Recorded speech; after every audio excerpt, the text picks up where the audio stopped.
friends. Today we're going to be making a little bird, and with the spring in the air, you're seeing all kinds of birds out there. Maybe you'd like to create one that you've seen in your yard, or create your own like I did. I've never seen a purple bird, but I thought he would be fun and springy. So you're going to start with a thick piece of paper. So I'm using cardstock. But if you don't have a thick piece of paper, you could certainly use copy paper. It would just not hold up as well. But if you have construction paper, that would be great. I'm just using the cardstock, and you're going to fold it in half lengthwise, like so. And you're going to draw a bird type shape on it, or you could make a template ahead of time. It's just a little head with a little rounded kind of body. If you're not the best drawer like I am, you might want to practice that so that when you're working with your finished product, you don't have as much trouble as I do. And so then we're just going to cut it out.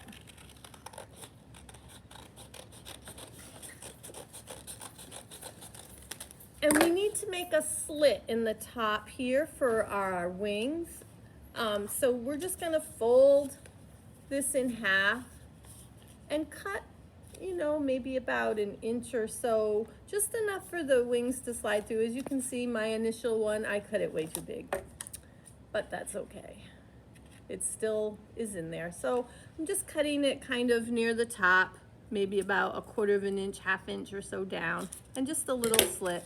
See, I made it too big again, but that's okay. The paper has plenty of room to go through.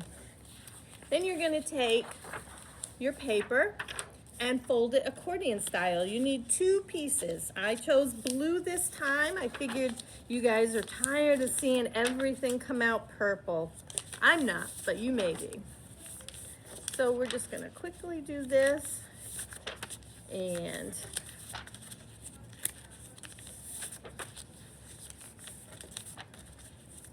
you'll do the same thing to the other piece of paper. I'll just do the one so that you can not have to sit through the whole thing on the video. So pretend you did this piece and that piece. And for this one, you would just fold it in half to kind of give it a good bend.